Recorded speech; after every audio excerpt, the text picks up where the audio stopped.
चल आज करेंगे चैप्टर 9 या 8 9 चैप्टर 9 एप्लीकेशन ऑफ ट्रिग्नोमेट्री का क्वेश्चन नंबर 8।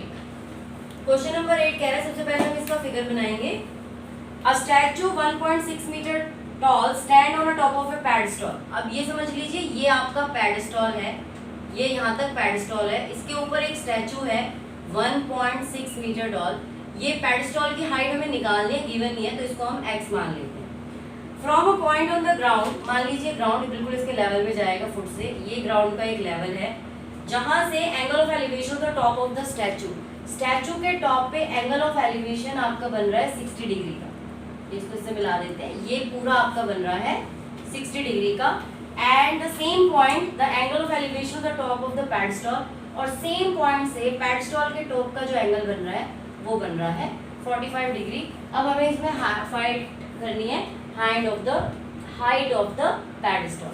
आप इसको ABCD चाहें तो लिख सकते हैं, आपके लिए आसानी हो जाएगी। तो सबसे पहले हम tan 45 यूज कर लेते हैं। tan 45 डिग्री किसके बराबर होता है? P upon B।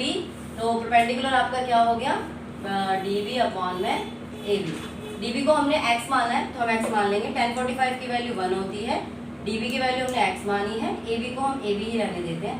AB इधर जाके इंटू हो जाएगा, तो AB की वैल्यू x आ गई, मतलब हमारा AB भी x के बराबर है। तो अब हम क्या करेंगे, उससे कोई फर्क नहीं पड़ता, ये आइसोसेलेस हो, इक्विलेटरल हो, हमें ये पता है कि ये राइट एंगल ट्रायंगल है, दैट्स इट।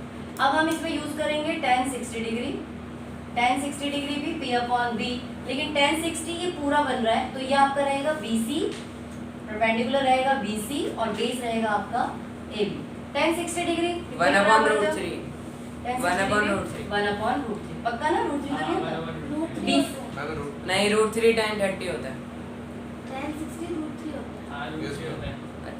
अच्छा गलत करेगा तो गलत ही निकलेगा। कोई बात रूट 3 BC की वैल्यू क्या है? x प्लस 1.6, ये पूरा जोड़ेंगे x प्लस 1.6 और AB की वैल्यू हमने x मानी, x इधर जाके इंटू हो जाएगा रूट 3x, और इस x को हम इधर माइनस के लिए ले आएंगे, वो x root 3 1.6 x root 3 root 3x लिखो, x रूट 3 लिखो बराबर। इसमें से x कॉमन ले लेते हैं बाहर, तो ये बन गया हमारा रूट 3 माइनस 1, यहाँ पे बना 1.6, रूट 3 माइनस 1 चला जाएगा अपॉन में, तो 1.6 अपॉन में रूट 3 माइनस 1। अब इसको आप कर लीजिए रैशनलाइज करने के लिए इसका साइन चेंज करके तब आप इंटू करेंगे।